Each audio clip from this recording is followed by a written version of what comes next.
नमस्कार साथियों, द धीर क्लासेस के इस यूट्यूब चैनल पर मैं राजेंद्र कुमार आप तमाम साथियों का फिर से एक बार स्वागत करता हूं। साथियों, इसी माह के 12 तारीख को शिक्षा विभाग ने शिक्षकों के 15% वृद्धि के संबंध में एक विस्तृत दिशा निर्देश अधिसूचना के माध्यम से जारी कर दिए। उस अधिसूचना में एक नए पे मैट्रिक्स को इंट्रोड्यूस किया गया है जो पुराने पे मैट्रिक्स को रिप्लेस करेगी। अर्थात इसी पे मैट्रिक्स के आधार पर अब शिक्षकों के 15% वेतन वृद्धि का लाभ दिया। अभी फिक्सेशन की प्रक्रिया शुरू नहीं हुई है। विभाग का ये कहना है कि इसके संबंध में विभाग एक ऑनलाइन कैलकुलेटर जो है जारी करेगी, जिसके बाद फिक्सेशन की प्रक्रिया शुरू होगी। लेकिन इस अधिसूचना के जारी होते ही इस पर विवाद भी शुरू हो गया।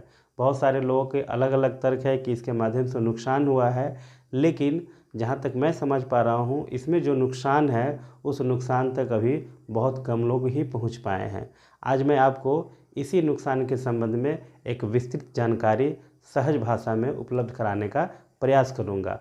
सबसे पहले हमें 7th पे का जो पे मैट्रिक्स बना था, जिसके आधार पर आज हम वेतन उठा रहे हैं, उसी पे मैट्रिक्स के उसके एक लेवल को हमने यहाँ लिखा है। चूँकि सभी पे मैट्रिक्स के सभी लेवल को लिखना थोड़ा सा कठिन है, इसीलिए हम एक ही लेवल में ये कंपैरिजन करके देखेंगे कि आखिर तकनीकी रूप से कहाँ पर त्रुटि की गई है, जिसके माध्यम से हमें नुकसान झेलना पड़ सकता है। तो अभी जो बोर्ड पर मेरे पीछे लिखा गया है एक लेवल का पे मैट्रिक्स, वह जो है प्रारंभिक शिक्षकों को मिल रहे वेतन का लेवल है। क्योंकि प्रारंभिक शिक्षकों को 2000 का ग्रेड पे दिया जाता है, इसलिए मैंने उसी को एग्जाम्पल स्वरूप लिया। जब 6th पे से 7th पे में पेमेंट फिक्स हो रहा था तो उस समय एक फिटमेंट फैक्टर निर्धारित किया गया था 2.57। अर्थात 7वें वेतन आयोग की जो अनुशंसा सेंट्रल गवर्नमेंट के माध्यम से सार्वजनिक हुआ था, उसमें ये कहा गया था कि 5200 के स्केल को 2.57 से मल्टीप्लाई करने पर वो ऑटोमेटिकली वहाँ पर जाकर फिक्स हो जाएगा जितना वेतन कमेटी बढ़ाना चाह रही थी। तो इसलिए फिटमेंट फैक्टर जो है 2.57 निर्धारित किया गया। क्योंकि फिटमेंट फैक्टर के माध्यम से सिर्फ एंट्री पे को डिसाइड किया जाता है, और जब एंट्री पे डिसाइड हो जाता है तो उसी एंट्री पे पर अगर आप 3% इंक्रीमेंट को बढ़ाते चलेंगे तो आपका अलग अगले साल का मतलब नेक्स्ट ईयर का इंडेक्स तैयार होते चला जाएगा, जैसे हम यहाँ देखेंगे। तो सबसे पहले हम 7th पे के इस पे मैट्रिक्स को बनाने का तरीका समझते हैं। तो यहाँ एंट्री पे जो है 7200 है, तो इस 7200 एंट्री पे को 2.57 से गुना करके 7th पे का एंट्री पे डिसाइड हुआ। 7200 को 2.57 से गुना करने पर 18,504 आता है। नियमित शिक्षकों के मामलों में बिहार सरकार यह नियम अपनाती है पे मैट्रिक्स बनाने में कि वह सैकड़ा के राउंड ऑफ होता है, लेकिन हम लोगों के मामले में ये दहाई के राउंड ऑफ होता है। तो कुल मिलाकर ये 0.4 रुपये राउंड ऑफ होगा 10 में, अर्थात 18,510 इसका एंट्री पे यहाँ 18,510 निर्धारित हो गया। अब यह एंट्री पे पहला इंडेक्स है। अब इसका दूसरा इंडेक्स प्राप्त करने के लिए इसमें 3% आपको वृद्धि करना पड़ेगा, 19,065 रुपया 30 पैसा। चूँकि यह 65 जो है राउंड अप होगा 70 में, तो अगला जो इंडेक्स हमारा बना 19,070 रुपया, जो यहाँ है 18,510 से शिफ्ट हुआ 19,070 में। फिर 19,070 का 3% अगर आप निकालेंगे तो वो भी जो है अगले दहाई में राउंड अप। 3% जब इसमें जोड़ेंगे तो यह 19,642 रुपया 10 पैसा होगा, जो 19,642 रुपया 10 पैसा 19,650 में शिफ्ट कर गया। मतलब अगले दहाई में वह राउंड अप हो जाएगा। 19,650 को फिर से जब आप 3% बढ़ाएंगे तो ये आपका 20,239 रुपया 50 पैसा होगा, जो 20,240 में शिफ्ट कर गया। इसी तरह से प्रत्येक 3% के हिसाब से यह इंडेक्स तैयार होते होते आप इसको 12 तक रखिए, 15 तक रखिए, 18 तक रखिए। चूँकि पूर्व के लेटर में जो 1632 हमारा लेटर है उसमें यह जो है 16 इंडेक्स तक बनाया गया है, लेकिन हमने यहाँ एग्जाम्पल स्वरूप 12 तक ही लिए हैं। तो इस प्रकार से आप देखे हैं कि एंट्री पे को फिटमेंट फैक्टर से मल्टीप्लाई किया जाता है और नया एंट्री पे डिसाइड होता है। उस नए एंट्री पे पर 3% इंक्रीमेंट लगाइए तो सेकेंड इंडेक्स आ जाएगा, फिर उस पर 3% इंडेक्स लगाइए इंक्रीमेंट, फिर थर्ड इंडेक्स आ जाएगा, फिर उस पर 3% इंक्रीमेंट लगाइए, चौथा हो जाएगा। इसी तरह से बढ़ते बढ़ते आप उसको 17-18 जहाँ तक रखना चाहें रख सकते हैं। ये पे मैट्रिक्स बनाने का एक मानक प्रक्रिया है जो बिहार सरकार ने 7th पे का जो पे मैट्रिक्स हम लोग के लिए लाया था उसमें इस मानक प्रक्रिया का प्रयोग किया था। अब उसी प्रक्रिया के तहत हम जो है 15% वृद्धि के बाद एक पे मैट्रिक्स इसी लेवल का डिजाइन करते हैं।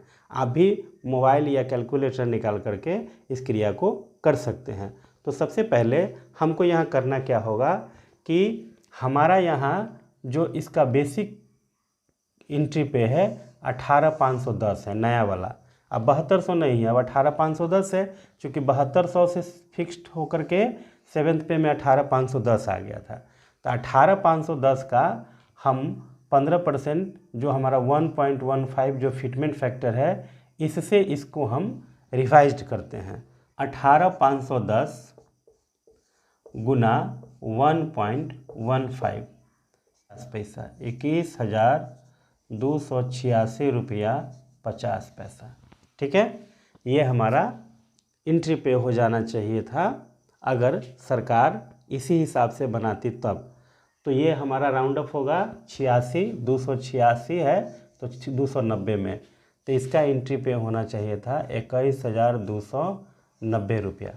ठीक है, डिसाइड हो गया एंट्री पे 21,290। सेम लेवल का अगर 15% वृद्धि करती है तब, तो 15% वृद्धि के बाद इसका जो है एंट्री पे डिसाइड करके हमने लिखा 21,290। अब इसका अगला इंडेक्स कैसे प्राप्त होगा, तो आप क्या करेंगे 21,290 में गुना कर दीजिए 1.03 से। 1.03 इसलिए क्योंकि 3% इंक्रीमेंट लग गया, चूँकि 3/100 करने का अर्थ ही है 1.03 से इसमें गुणा कर दीजिए। 21,928 रुपया 70 पैसा। अब ये साथियों किस में राउंड अप होगा, 928 930 में राउंड अप होगा, तो 21,000 इसका वास्तविक बनना चाहिए 21,930 रुपया। ठीक है, फिर अब 21,930 का अगला इंडेक्स क्या होगा, तो 21,930 में 1.03 से मल्टीप्लाई करेंगे 22,587 रुपया 90 पैसा। जब इसको आप राउंड अप कीजिएगा तो 22,590 हो जाएगा, 22,590। फिर इस पर 3% इंक्रीमेंट लगाइए, बन जाएगा 23,267 रुपये 70 पैसा। अब 23,267 कहाँ राउंड अप होगा, 23,270 में, 23,270 में। इसी प्रकार से 3% अगर हम इंक्रीमेंट लगा के दहाई के राउंड अप करते चलते हैं, ये लेवल 2 का पे मैट्रिक्स जो है ऐसे आगे बढ़ करके यहाँ तक आ जाएगा। इस रूप में ये सही हुआ। ठीक है ना, जो प्रक्रिया 6th पे से 7th पे में जब पे मैट्रिक्स शिफ्ट कर रहा था, तो बिहार सरकार के शिक्षा आयोग ने जिस प्रक्रिया को अपना करके ये 7th पे का पे मैट्रिक्स बनाया था, उसी प्रक्रिया को हूबहू हम 15% वृद्धि के आधार पर अगर हम इसको फिर से डिजाइन करें तो वो पे मैट्रिक्स इस तरीके से बनेगा। लेकिन सरकार ने जो 12 नवंबर को अधिसूचना जारी करके नए पे मैट्रिक्स को इंट्रोड्यूस किया है, उस पे मैट्रिक्स में सरकार के द्वारा 2000 ग्रेड पे वाले का जो पे मैट्रिक्स है वह कुछ इस प्रकार है, इस तरीके से है। अब देखेंगे उसको मिला करके तो यही राशि उसमें आएगी। अब हमने जो बनाया है वह यह होना चाहिए था, लेकिन सरकार ये इंट्रोड्यूस कर रही है। आपको प्रथम दृष्टया देखने से लगेगा कि आपने जो बनाया है और सरकार ने जो इंट्रोड्यूस किया है, दोनों में सरकार का तो राशि ज़्यादा लग रहा है। आप देखिए ज़्यादा लगेगा ही। 21,930 है हमारा सेकेंड इंडेक्स, यहाँ 21,940 से 10 रुपये ज़्यादा है। 22,590 है, 22,600 है। 23,270 है, 23,280 है। सब में 10 रुपया 20 रुपया आपको ज़्यादा लगा, कहीं पर तो 40 रुपया ज़्यादा है। जैसे यहाँ देखिए 29,510 है, 29,530 है, यहाँ 20 रुपये ज़्यादा है। तो 10-20 का आपको हर जगह ज़्यादा लगेगा, लेकिन यही 10-20 में आपका बड़ा खेल है। गणितीय रूप से समझेंगे कि खेल कहाँ हुआ है। हम यहाँ एक टीचर का एग्जाम्पल लेते हैं जिनका वेतन हम दोनों पे मैट्रिक्स से फिक्स करेंगे, इससे भी और इससे भी। जिसको मैंने बनाया उससे हम फिक्स करके देखेंगे और जो सरकार इंट्रोड्यूस कर रही है उससे फिक्स करके देखेंगे, और तब पता चलेगा कि खेल कहाँ है। मैंने यहाँ एक एग्ज़ाम्पल लिया है और इस एग्ज़ाम्पल के माध्यम से हम दोनों के बीच में डिफरेंस करने का प्रयास कर रहे हैं ताकि आप अच्छे से समझ पाएँ। मान लीजिए कि किसी शिक्षक का 31/3/2021 का बेसिक सैलरी 24,190 है। चूँकि 15% इंक्रीमेंट 31/3 के बेसिक पर ही मिलना है, तो 24,190 उसका उस शिक्षक का बेसिक 31/3 को है। अब उसी तिथि के बेसिक पर 24,190 में 1.15 से मल्टीप्लाई करना है। जैसा कि 12 तारीख को जो अधिसूचना जारी हुई, जो विस्तृत दिशा निर्देश है, उसमें यह चर्चा स्पष्ट रूप से किया गया है कि अगर किसी शिक्षक का वेतन फिक्स करना चाहते हैं तो उसका 31/3/2021 को जो मूल वेतन है उसमें 1.15 से मल्टीप्लाई कीजिए। तो मल्टीप्लाई करने पर 27,818 रुपये 50 पैसे आते हैं। अब इसी के सापेक्ष आपको उसी लेवल के में इंडेक्स में खोजना है कि ऐसा कोई है राशि जो 27,818 रुपये 50 पैसा हो, और नहीं है तो इसके अगले जो होंगे ये इंडेक्स, उसमें इसको फिक्स कर देना है। तो 27,818 रुपये 50 पैसे की राशि हम सरकार द्वारा बनाए गए पे मैट्रिक्स के उस लेवल में खोजेंगे। चूँकि ये लास्ट वाला सरकार वाला है तो इसमें हम जब गौर करते हैं तो नीचे आते आते 27,818 तो नहीं मिलता है, 27,010 है ना। तो 27,010 के बाद 27,820 है, तो 818 के जस्ट बाद 820 है। तो ये हमारा 31/3 मतलब 1/4/2021 को उस टीचर का basic salary according to the notification of Bihar government, उस टीचर का बेसिक सैलरी 1/4/2021 को लेवल 2 में इंडेक्स 10 के हिसाब से 27,820 हो गया, जो सरकार के पे मैट्रिक्स के द्वारा फिक्स हुआ है। ठीक है। अब हम बनाए हैं, जो पूर्व का मानक सरकार जिस हिसाब से पे मैट्रिक्स डिजाइन करती थी उसके आधार पर हम फिक्स करके देखते हैं। वही प्रक्रिया 24,190 31/3 का बेसिक सैलरी है, उसमें फिर 1.15 से गुना किए, 27,818 रुपया 50 पैसा यहाँ भी आया। अब इसी के सापेक्ष हम अपने वाले में खोजेंगे। ज़रा देखिए, गौर करके खोजिए। इसमें आपको 27,818 मिल रहा है क्या? 27,818 नहीं, 27,000 है, 27,810 है, 27,810 है। और 27,810 में तो जाएगा नहीं, चूँकि 818 है तो यह 28,650 में चला जाएगा। मतलब 27,810 में फिक्स ना होकर के 28,650 में चला जाएगा। तो इस हिसाब से देखें तो 1/4/2021 को उस शिक्षक का बेसिक 28,650 हो जाएगा, लेवल 2 इंडेक्स 11। ठीक है, जो मैंने बनाया है, जो सही है मेरे हिसाब से। तो 28,650 उनका बेसिक फिक्स हो गया 31/3 को ही। तो अगर सही तरीके से पे मैट्रिक्स बनाया जाता तो उस शिक्षक का बेसिक सैलरी 28,650 1/4/2021 के प्रभाव से होता, लेकिन उसे सरकार फिक्स कर रही है 27,820 पर। ये पे मैट्रिक्स में खेल है। कैसे हुआ? तो चूँकि जो 27,810 होना चाहिए उसमें सरकार 10 रुपये बढ़ा करके 27,820 कर चुकी है। चूँकि वह जान रही है कि यह शिक्षक 8 रुपये की वृद्धि से 8.5 रुपये के मल्टीप्लाई के इफेक्ट से वह अगले इंडेक्स में जा सकता है। इसीलिए 27,810 को उसने अपने तरीके से 27,820 कर दिया, ताकि आप 8.5 रुपये के वृद्धि के कारण अगले इंडेक्स में आपका वेतन फिक्स ना हो जाए। इसीलिए उसने 27,810 जो एक्चुअल में होना चाहिए उसको 27,820 कर चुकी है। अब 27,820 में आपका फिक्स हो गया तो आप यहाँ 28,650 में जाने से बच गए। घाटा आपको क्या हुआ?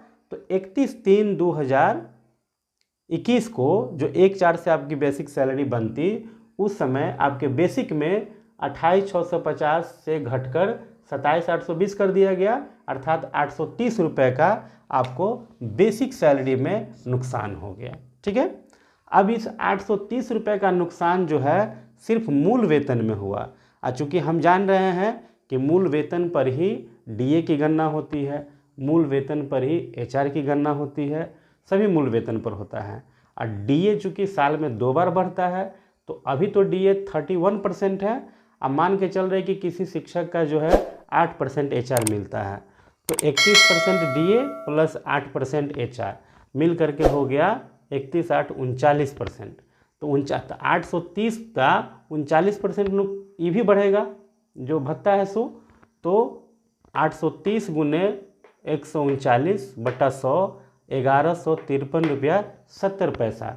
यह जबकि 31% डीए है। तब मान लीजिए ये डीए बढ़ करके हो जाता है 50%, ये बढ़ के हो जाता है 55%, कभी न कभी तो ये जाएगा ही उस लेवल पर, तब यह जो है घाटा का दायरा और बढ़ेगा। ठीक है ना। तो हम इसीलिए अपने आर्टिकल में जो वर्कर वॉइस पर सुरजीत श्यामल जी द्वारा जो है पब्लिश किया गया था, उस पर हमने ये लिखा था कि औसतन जो है 1000 रुपये प्रति शिक्षक जो है हर माह उसको नुकसान होगा उसके बेसिक सैलरी में इस तरह के कटौती करने से। तो यही जो है मूल रूप से आपके पे मैट्रिक्स में 10-20 रुपये बढ़ाने के कारण आपके नुकसान है। प्रथम नुकसान तो इसको नहीं कहेंगे, ये हमारा दूसरा नुकसान है जो अभी फ़िलहाल 15% वृद्धि के कारण से होने जा रहा है। इस चीज़ को जो है प्रमुखता से उठाइए और सभी जगह इसको शेयर कीजिए ताकि अधिक से अधिक लोगों को ये पता चल सके और सरकार पर यह दबाव बने ताकि पे मैट्रिक्स सही तरीके से बना करके जारी किया जाए और जो नुकसान शिक्षकों को होने वाले हैं उस नुकसान से बचाया जा सके। तो आज के लिए बस इतना ही।